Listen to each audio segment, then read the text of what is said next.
Labdien visiem cienījamiem klātesošiem. Man ir tāds diezgan svarīgs uzdevums noslēgt, manuprāt, visu runājošo daļu ar Latvijas piemēriem. Paldies par aicinājumu dalīties mūsu pieredzē, kamēr es varbūt runāju, ietekmē prezentācija ieslēdzas. Labi.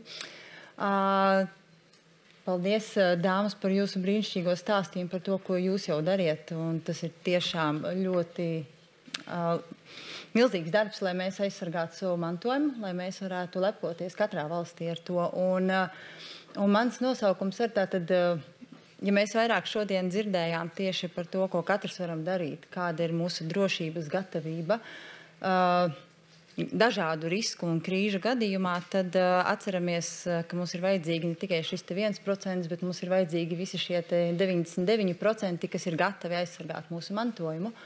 Un tādēļ arī mana tēma ir Latvijas kultūras mantojums, kas spēj saliedēt sabiedrību, jo mēs ļoti labi zinām, ka mantojums ir tas, kas parāda sabiedrību, kāda sabiedrība izskatās, tās mūsu mantojuma vērtības, ko mēs saglabājam, saņemam no iepriekšējām paaudzēm un cenšamies nodot arī nākamajām paaudzēm.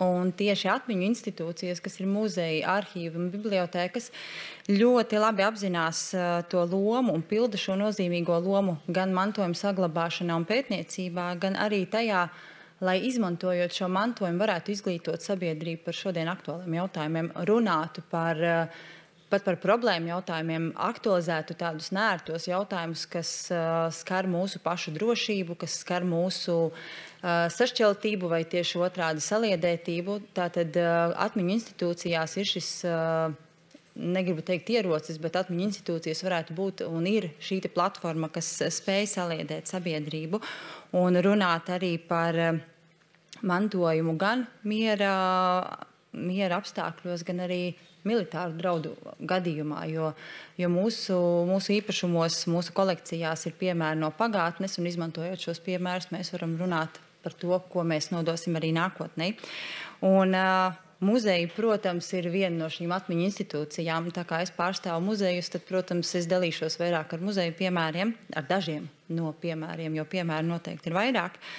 Bet tas, ko gribētu pateikt, kad katrā muzeja darbiniekā, es domāju, es piekrītot Katrīnai Kukainai, mēs kā entuziasti esam gatavi noteikti arī aizsargāt ne tikai savu valsti, bet arī savu mantojumu, esot gatavi rīkoties pareizi, reaģēt krīzes situācijās, jo mums ir tā drosme, mums ir tā spēja vienot un saliedēt kopienas un mainīt arī šos stereotipus, kas pastāv sabiedrībā, un aicināt katru sabiedrības pārstāvi būt līdzatbildīgai un līdzdalīgai mūsu mantojuma saglabāšanā un arī mūsu tādas tautas aizsardzībā. Un tieši tādēļ muzeji ļoti labi apzinās šo lomu, kā tādiem, esot kā komunikatoriem ar sabiedrību, veidojot šo stāstu. Un es nelasīšu visu definīciju, un muzeja ļaudis noteikti zina muzeja definīciju, bet šeit ir izcelti ļoti svarīgi vārdi, kas parāda muzeja funkcijas, jo muzeja ne tikai krāja, pēta un izglīto, bet muzejiem ir svarīgi veicināt arī šo dažādību un ilgtspēju, būt pieejamiem un iekļaujošiem, un līdz ar to šie ir tie vārdi, kas spēj saliedēt dažādu sabiedrību, spēj dažādas kultūras saliedēt un dažādas tradīcijas. Un tātad muzejiem ir uzlikts šis diezgan lielais uzdevums, viens no uzdevumiem būt par sabiedrības mantojuma sargātājiem un izglītotājiem. Pirms vairākiem gadiem Latvijas muzeja biedrība uzsāka diezgan lielu projektu, runājot par ilgspējīgas attīstības mērķu lokalizēšanu un arī izglītošanu gan muzeja vidē, gan arī bibliotēku vidē. Un viens no mūsu sadarbības partneriem šajā laikā kļuva Henrijs Magī, kas ir zināms arī kā viens no starptautiskajā vidē zināmiem ilgspējīgas attīstības mērķu ekspertiem, un arī ieklausoties Henrijā Magī, viņš ir uzsvēris muzeju lomu runāt par sabiedrībā aktuālo, par to, ka muzeji ar savu darbu krājumu, kolekcijām, ar izglītošanu spēja ietekmēt sociāli-ekonomiskos un arī demokrātiskos faktorus un aktivitātes ne tikai tādā lokālā līmenī, tātad savā mazajā reģionā, bet arī vairāk paskatoties uz valsts līmeni, tātad valstiskā līmenī. Un 2020. gadā mēs centāmies apkopot Latvijas muzeju piemērus tādā kā datubāzē, paskatīties, kā muzeji strādā tieši saliedējot sabiedrību, īstenojot aktivitātes, kas aicina līdzdarboties ikvienu kopienas pārstāvi, kas uzsver tieši mūsu mantojuma vērtības. Un tieši tādēļ es runāšu te par 3 piemēriem, lai arī mūsu piemēru ir daudz vairāk. Es arī redzu šajā telpā daudz muzeju pārstāvjus un zinu, ka katrā muzejā ir brīnišķīgi piemēri, kas kalpo par sabiedrības tādiem saliedēšanas faktoriem. Un tad pastāstīšu arī par vēl kādu projektu, kas top tieši šajā gadā.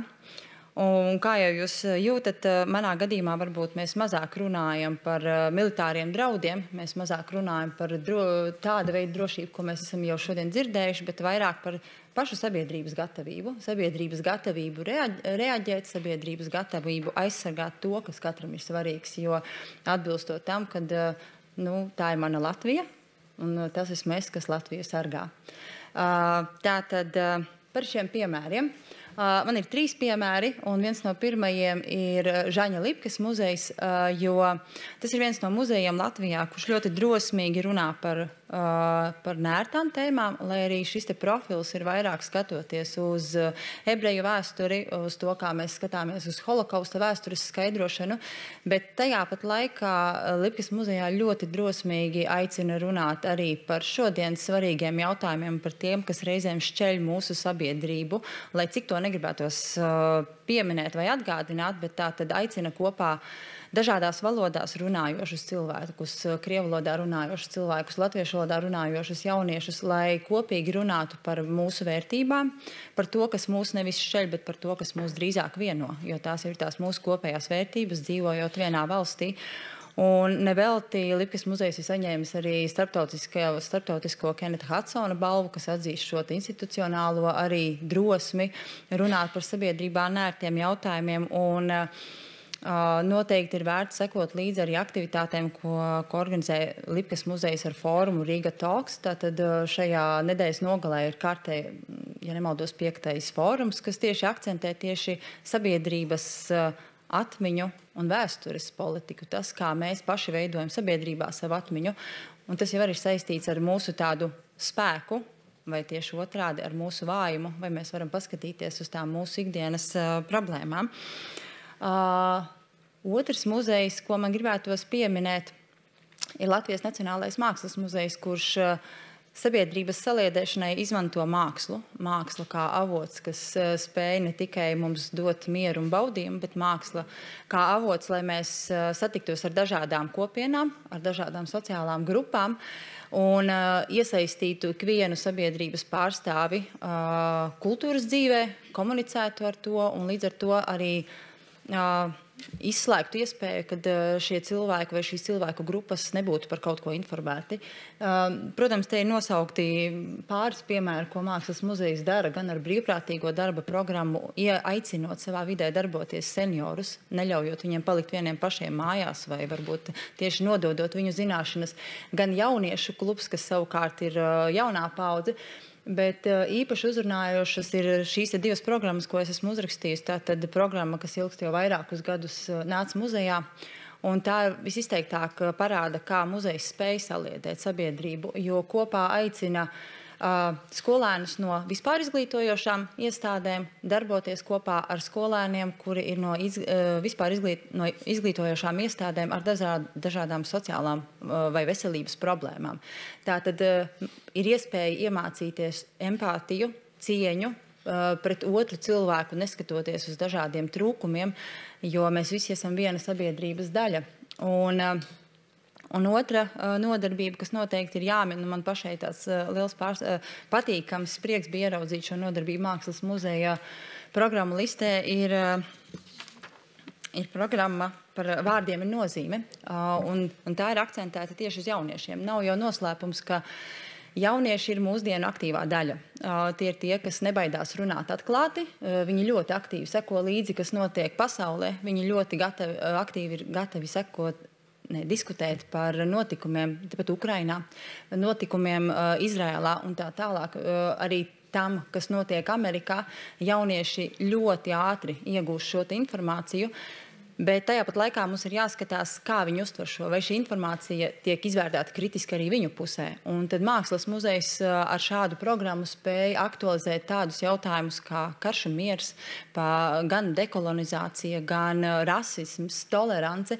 Šīs lietas, kas pastāv, diemžēl, katrā sabiedrībā. Un arī šie vārdi, ja šīs problēmas netiek risinātas, viņas noteikti nevis vienos sabiedrību, bet viņas šķels. Un mēs zinām, ka nevienam nav vieglāk uzbrukt sabiedrībai, vieglāk ir uzbrukt sabiedrībai, kur ir sašķelta, nevis tai, kur ir vienota kopā par savām vērtībām.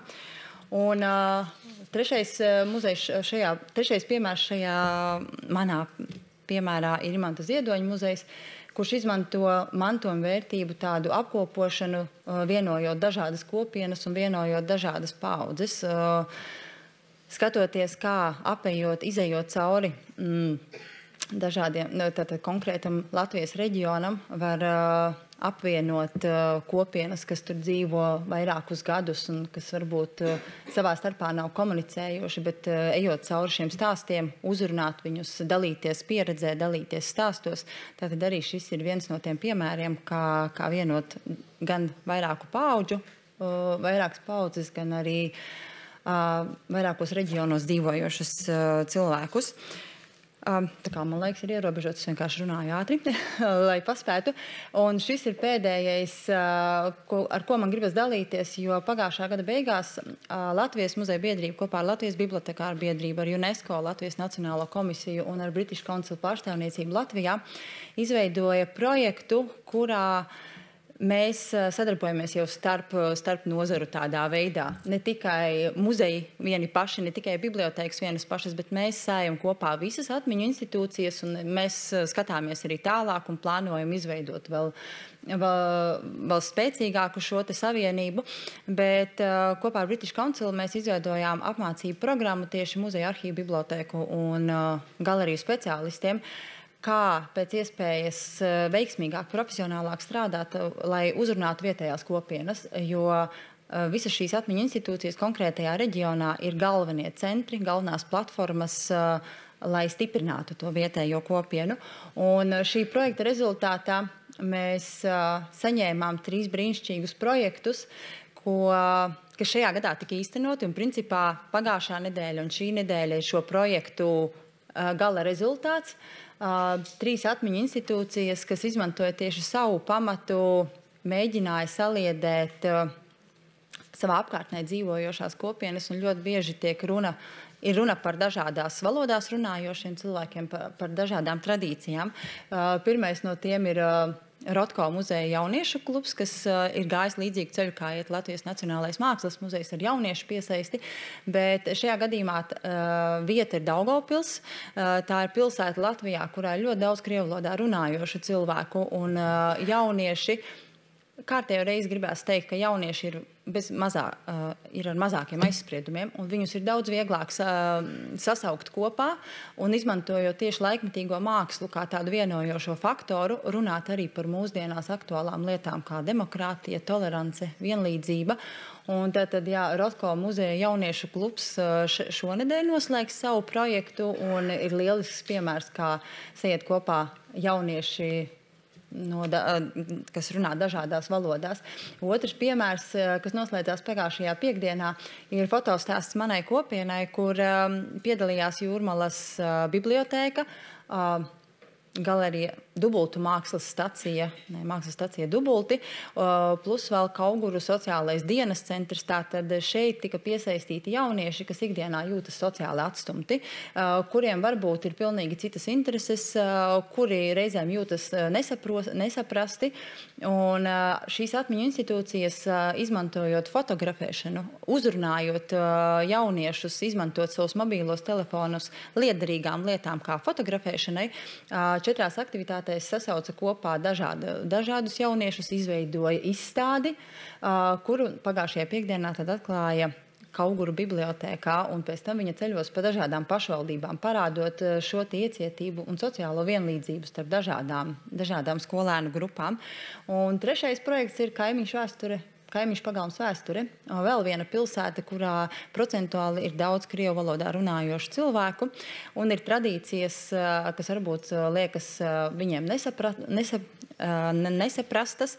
Un tātad Valmieras integrētā bibliotēka strādājot kopā ar Sedas bibliotēku, ar vietējām kopienām, apkopoja stāstus par Sedas iedzīvotājiem, mēģināja atdzīvināt Sedu pat ar tādu aktivitāti kā Sedas pamesteņu ekskursija. Tātad vieta, kura varbūt šodien ir maz apdzīvota, bet caur dažādām aktivitātēm mēģināja vienot gan vecākās paaudzes, kuri varbūt vairāk klausās tieši krievu mēdījus, ar jaunajām paaudzēm, kas cenšas klausīties varbūt citus mēdījus un seko aktīvi citām aktualitātēm.